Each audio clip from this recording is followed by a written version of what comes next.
नमस्कार दोस्तों, स्वागत है आपका मोटर्स एंड मोर पर। और आज की इस वीडियो में मैं आपको आपका स्मार्टफोन टीवीएस एंट्रो के इंस्ट्रूमेंट क्लस्टर से कनेक्ट करके दिखाने वाला हूं कि कौन सी तो वो ऐप है जिससे आपका ये क्या है आपका स्कूटर कनेक्ट होगा, और कनेक्ट करने के बाद आपके इंस्ट्रूमेंट क्लस्टर में क्या क्या फीचर्स आएंगे, आपके स्मार्टफोन में क्या क्या फीचर्स होंगे और क्या क्या प्रोसेस है, मतलब कि आपको पहले क्या करना है उसके बाद क्या करना है, वो पूरा का पूरा प्रोसेस मैं आपको दिखा दूंगा।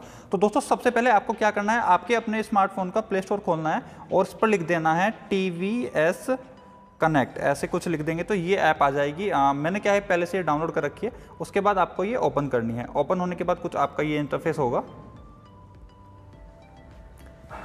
अब जैसे ही ये ओपन हो जाएगी आपको कुछ ऐसे इधर कर देना है और आपको क्या है, आप तो नए कस्टमर है तो फिर आपको साइन अप करना है।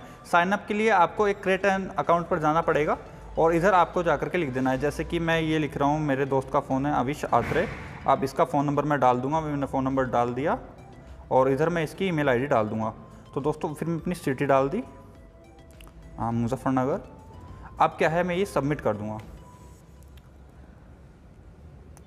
अब तक क्या है मेरी प्रोफाइल बन गई है। अब एक OTP आने का प्रोसेस बचा है, जैसे ही वो हो जाएगा फिर हमारी क्या है प्रोफाइल कंप्लीट हो जाएगी। और इतना सब करने के बाद आपको अपने स्कूटर को इस ऐप से कनेक्ट करने के लिए अपने स्कूटर का जो चेसिस नंबर होता है या फिर जो फ्रेम नंबर होता है वो भी आपको डालना पड़ेगा, जिससे कि ये आपके स्कूटर को रिकॉग्नाइज कर ले।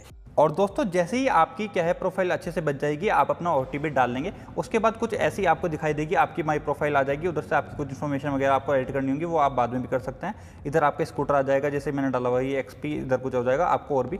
और इधर आपका आ रहा है कनेक्ट। कनेक्ट करने के लिए आपको क्या करना है, सिंपली अपने स्कूटर का जो है स्विच ऑन कर देना है और आपका जो इंस्ट्रूमेंट क्लस्टर है वो ऑन हो जाएगा। उसके बाद ये सिंपली कनेक्ट हो जाएगा। उसमें मेरा नाम भी आ गया है, हेलो विशांत बालियान। अब मैं इधर से अगर कनेक्ट करूँ तो बिल्कुल इंस्टेंटली ये कनेक्ट हो जाता है। आप देखिए इधर आ गया ना लिखा हुआ कनेक्शन सक्सेसफुल। तो दोस्तों ये कनेक्ट हो चुका है। कनेक्ट होने के बाद कुछ ऐसा इंटरफेस आपके सामने आ जाता है।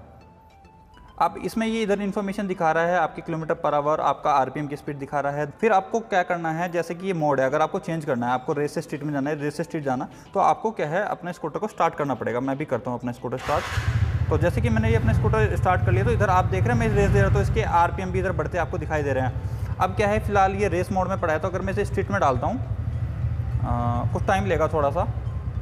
अब देखो ये ब्लू तो इसकी थीम हो गई है और ये स्ट्रीट मोड में आ गया है। अब फिर से अगर मैं कुछ भी करता हूँ तो ये इधर से आ जाएगा। बाकी अगर मैं इधर जाता हूँ तो ये रेस पर आ जाएगा। अब अगर मैं अपने स्कूटर बंद कर देता हूँ तो दोस्तों एक तो ये होगा कि आप अपने मोड चेंज कर सकते हैं, रेस से स्ट्रीट, रेस स्ट्रीट से रेस, अपने इससे जा सकते हैं ऐप से ही। बाकी इससे मैं आपको एक वॉइस असिस्ट का इधर ऑप्शन मिलेगा जो कि नया है। अब जैसे कि मैं इस पर क्लिक करता हूँ, अलाउ, आपको अलाउ कर देना माइक के लिए। ओपन नेविगेशन, आप ये देख रहे हैं ना, मैंने इतने आराम से बोला, बिल्कुल सही से बोला, बट इसने कोई भी कनेक्ट नहीं किया। अब मैं इसको बोलता हूँ, फिर से कुछ बोलता हूँ, राइड मोड चेंज।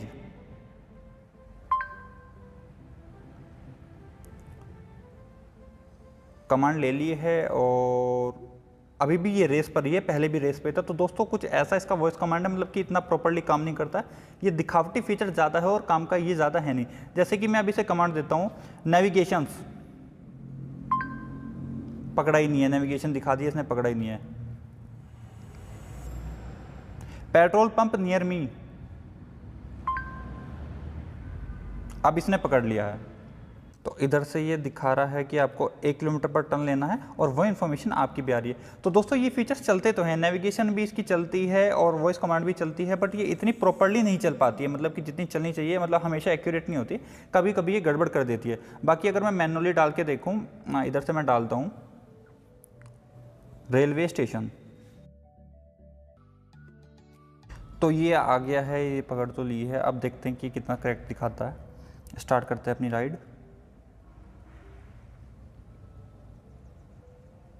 अभी भी ये प्रॉपर स्टेबल नहीं है।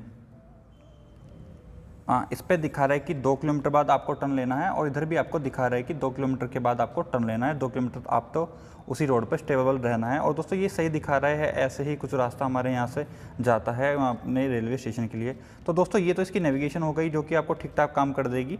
बाकी दोस्तों नेविगेशन के अलावा अगर आप सेटिंग में जाएंगे तो आपको आपकी राइड सेटिंग आ जाएगी, वॉइस फीडबैक वाइल राइडिंग या वॉइस असिस्ट के लिए आप कर सकते हैं। एक आप देख रहे हैं ना स्पीडोमीटर ब्राइटनेस, जैसे कि फुल पे है और आप आराम से देखो, फुल इंटेंसिटी पे ये है। अभी मैं कम करता हूँ, कोई फ़र्क नहीं पड़ा, एक लेवल और कम कर दिया, कोई फ़र्क नहीं पड़ा, एक लेवल और कम कर दिया, बट इसके ब्राइटनेस पर मुझे ज़रा सा भी कोई फ़र्क नहीं दिखा। तो दोस्तों ये तो सिर्फ दिखावट का है, मतलब कि कोई फ़र्क पड़ ही नहीं रहा है। आप देखो इधर आए आए आए, इस पर कोई फ़र्क पड़ ही नहीं, ये उसी ब्राइटनेस पर अभी भी है। तो दोस्तों ये तो कुछ ऐसा ही है। ब्राइटनेस फुल कर लिया। अब इसमें एक हाई स्पीड अलर्ट है, इसमें आप डाल सकते हैं, कोई भी स्पीड डाल सकते हैं, जैसे 80, 70, आपको कितनी पर अलर्ट आए, 100 पर, 120 पर। जैसे मैंने 60 पर कर दिया तो ये अब 60 पर मुझे एक अलर्ट दे देगा कि मैंने अपनी स्पीड क्या है वो एक्सेस कर लिया, अपनी स्पीड से ऊपर चला गया। एक इसमें डू नॉट डिस्टर्ब भी है, मतलब आप ये भी कर सकते हैं कि आपका फ़ोन कनेक्ट तो होगा, फिर आपको क्या है जैसे मैसेजेस हुए, कॉल्स वगैरह हुए, उसकी इन्फॉर्मेशन आपको कुछ भी आएगी नहीं। एक इधर दे रहा है कि ऑटोमेटिक SMS का रिप्लाई, मतलब कि आप जैसे अगर इसे ऑन कर देंगे तो आपको एक मैसेज चला जाएगा ऑटोमेटिकली, मतलब कि फ़ोन को काट करके जिसने आपको कॉल की होगी उसको एक मैसेज भेज देगा कि वो बंदा फिलहाल ड्राइव कर रहा है और फिलहाल वो आपकी कॉल नहीं लेगा। बाकी आपका ब्लूटूथ अगर आप मैनुअल पर रखना चाहते हैं तो आप इधर से कर सकते हैं कि आप ऐप की अगर ऑन भी किए तो फिर वो मैनुअली करें। बट दोस्तों अगर आप इसे ऑटोमेटिक पर रखेंगे तो ज़्यादा बेटर है, क्योंकि ऑटोमेटिक पे ये काफ़ी अच्छे से काम कर लेता है। बाकी आपकी कुछ जनरल सेटिंग वगैरह हो गई जो आपकी नीचे आ रही है। आप अपने 5 एड्रेस डाल सकते हैं, मतलब कि आप अपने ऑफिस का एड्रेस या अपने घर का एड्रेस या कोई भी एड्रेस आप इधर डाल सकते हैं। कोई भी 5 एड्रेस आपके इसमें सेव हो जाएंगे, तो दोस्तों इधर आप रख सकते हैं। उन पर क्लिक करके आपको जब भी मतलब किसी भी लोकेशन से जाना होगा तो आप जा सकते हैं। अपनी बाइक का रजिस्ट्रेशन नंबर, बाइक का नाम वगैरह आप डाल सकते हैं। तो दोस्तों ये तो वो फीचर्स हो गए जो कि आपको आपके कनेक्ट करने के बाद आएगी। बाकी अगर आप ये डिस्कनेक्ट कर देते हैं, जैसे कि मैंने ये डिस्कनेक्ट कर दी, अब ये डिस्कनेक्ट हो गई है, तो कुछ इन्फॉर्मेशन आपकी अभी भी आएगी, जैसे कि आपकी प्रोफाइल आ जाएगी और आपको कनेक्ट करने के लिए बोलेगा आपने टोटल राइड्स कितनी ली है वो आ जाएगा, टोटल डिस्टेंस, टोटल स्पीड, आपकी बाइक का ओवरव्यू इधर आ जाएगा। अभी मैंने ये बाइक चलाई नहीं है तो कुछ आ नहीं रहा है ज़्यादा। माई राइड्स वगैरह की इन्फॉर्मेशन इधर आ जाएगी, आपने कितनी राइड्स वगैरह की है, आपकी सर्विस की इधर आ जाएगा, लास्ट सर्विस कब हुई है, नेक्स्ट सर्विस कब होनी है, आपकी सर्विस की जो बुकिंग हिस्ट्री है वो आ जाएगी, आपको अपनी बाइक के बारे में कुछ जानना है वो आ जाएगा, स्पेसिफिकेशन जानना है, यूज़र मैनुअल, वारंटी वगैरह के बारे में जानना है वो इधर आ जाएगा। और रोड साइड असिस्टेंट चाहिए, आपका स्कूटर कहीं रोड पर ख़राब हो गया है उसके लिए आपको असिस्टेंट चाहिए तो इस नंबर पर कॉल करके आप अपने लिए असिस्टेंट बुला सकते हैं। बाकी कुछ टिप्स वगैरह आपको चाहिए इधर से आप ले सकते हैं। और भी कुछ है तो इधर आपका लोकेट सर्विस सेंटर है, मतलब कि आप कहीं नई जगह पे आपको आसपास कोई सर्विस सेंटर देखना, आप वो इधर से देख सकते हैं। तो दोस्तों ये तो हो गई सर्विस की फ़ीचर्स। बाकी अगर सेटिंग्स की बात की जाए, इधर कुछ आपकी सेटिंग वगैरह जो मैं आपको ऑलरेडी दिखाई चुका हूँ, और लास्ट पार्क लोकेशन आपकी इधर आ जाएगी। तो अभी ये जहाँ पर पार्क हुई है वो आ गई, तो मतलब जहाँ पर खड़ी है वही लोकेशन ये दिखा रहा है, तो ये कुछ आ जाएगी। हाउ टू वीडियोज़ कुछ ऑप्शंस वगैरह हैं, आप देख सकते हैं। बाकी तो मैंने आपको दिखा दिया, इनकी आपको जरूरत भी नहीं पड़ेगी। इधर कुछ डिजी टॉक्स वगैरह हैं, तो ये है। और दोस्तों एक जो मैं आपको वो SMS वाले दिखा रहा था, कॉल की दिखा रहा था, जब आपको कोई भी बंदा कॉल करेगा तो उस बंदे का नाम और जो भी आपकी डिटेल होगी वो इधर आपको डिस्प्ले हो जाएगी, जिधर ये फुल एमपीटी लिखा हुआ है और इधर आपकी नेविगेशन आती है, इधर ही आपको वो भी मिल जाएगी। बाकी दोस्तों इसकी ऐप में और कुछ ऐसा बचा नहीं है जिसके बारे में बात की जाए। और अब मैं इसकी ऐप के बारे में अपना वर्डिक्ट दूँ और इसको जो मेरा एक्सपीरियंस था उसको कंक्लूड करूँ, तो दोस्तों नेविगेशन ठीक ठाक तरीके से काम करती है। वॉइस कमांड, मतलब अगर आप 100 बार कमांड दोगे तो उसमें से 30, 40 या 50 बार आपकी कमांड वो सही से ले लेगा, बाकी 50 टाइम वो आपकी कमांड अच्छे से लेगा नहीं। जो RPM शो करता है वो बिल्कुल एग्जैक्ट नहीं होते हैं, मतलब कि जो RPM मतलब उसमें थोड़ा सा डिले आता है, वो एक कनेक्टिविटी की वजह से आता है। मतलब जो एग्जैक्ट होते हैं वो बिल्कुल जैसा आपका टेकोमीटर होता है उसकी स्पीड से तो नहीं चलता है, बट हाँ ठीक ठाक आपको दिखा देता है।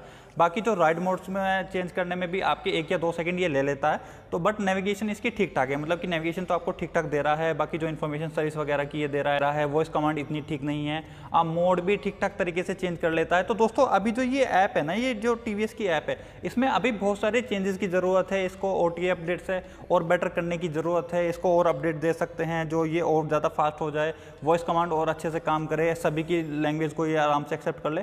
तो दोस्तों आज की इस वीडियो में इतना ही था। आपको ये ऐप कैसी लग रही है? अभी भी आपके मन में कोई कन्फ्यूजन बची है, कैसे कनेक्ट करना है, क्या क्या फीचर्स है, तो वो आप मुझसे क्या है कमेंट में पूछ सकते हैं। और बस आज की इस वीडियो में इतना ही, और मैं मिलता हूँ आपसे अपनी अगली वीडियो में।